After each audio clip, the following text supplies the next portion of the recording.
Bismillahirrahmanirrahim. Assalamualaikum warahmatullahi wabarakatuh. Innal hamdalillah nahmaduhu wa nasta'inuhu wa nastaghfiruhu wa na'udzu billahi min syururi anfusina wa min sayyiati a'malina may yahdihillahu fala mudhillalah wa may yudhlilhu fala hadiyalah. Asyhadu an la ilaha illallah wa asyhadu anna Muhammadan abduhu wa rasuluh la nabiyya ba'dah. Yang kita semua hormati Bapak Pimpinan Sandal Alam Sayang Ibu Ustadz Jamaluddin Abdullah MED dan Direktur Pendidikan Sandal Alam Sayang Ibu Dr. Ini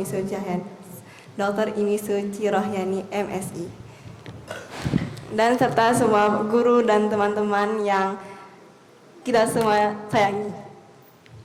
Oke, jadi materi yang akan saya sampaikan hari ini sebenarnya materi yang saya dapetin secara singkat, cuman cukup mindset changing banget. Jadi materi ini itu saya dapetin dari ketika saya nungguin salah satu teman saya yang lagi kursus persiapan mahasiswa, saya iseng nyari buku di meja guru.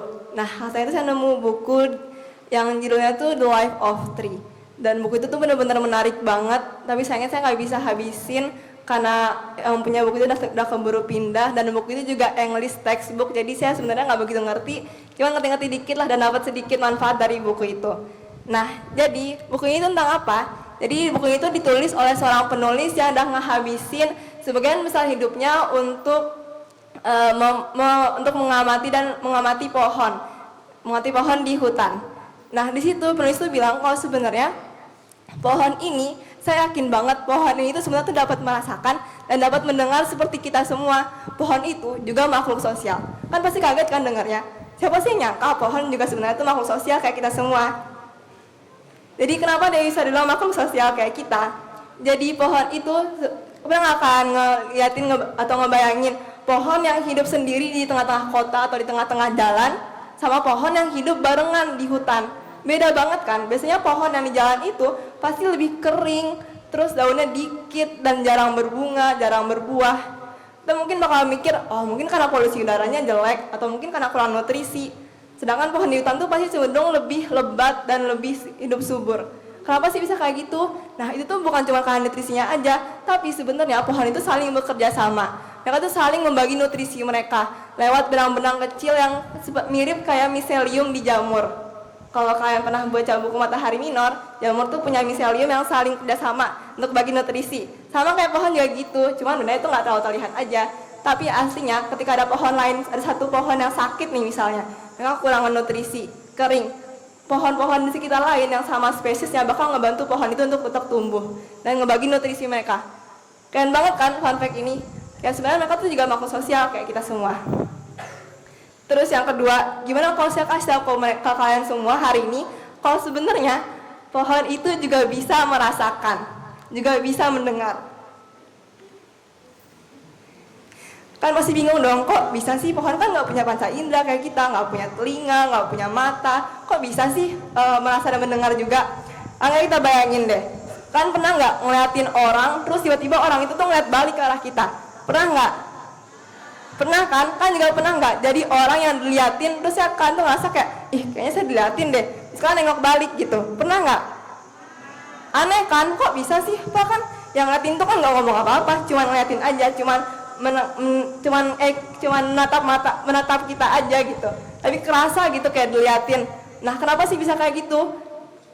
Sebenarnya nggak ada ilmu pasti yang jelasin kenapa, cuman yang jelas yang pasti itu sebenarnya kalau kita ngeliat seseorang, kita tuh nge-send energi ke mereka, kita nge-send sesuatu ke mereka yang nggak terlihat, tapi itu tuh kita nggak bisa ngerasain.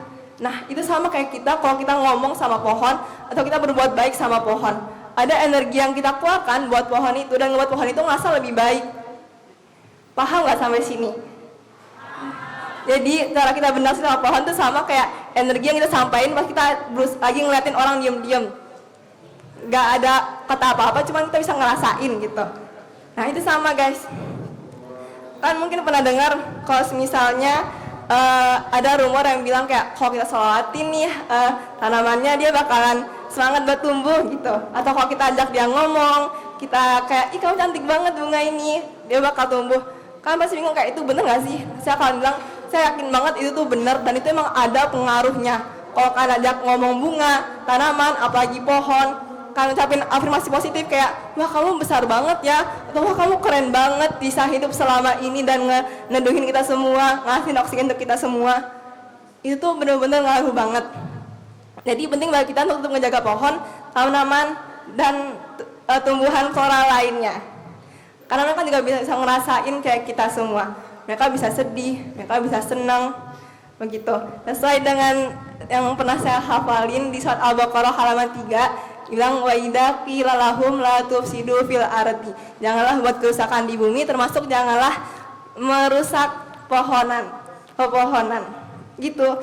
Ini salah satu contoh nyatanya. Saya dapat cerita ini dari salah satu guru yang saya hormati banget, guru yang selalu menjual minuman yang segar banget untuk kita semua. Nah, guru itu cerita ke saya, dulu tuh saya pernah punya pohonnya itu selalu nggak pernah berbuah, kayak hidup tuh setengah-setengah, hidup segan mati tak mau.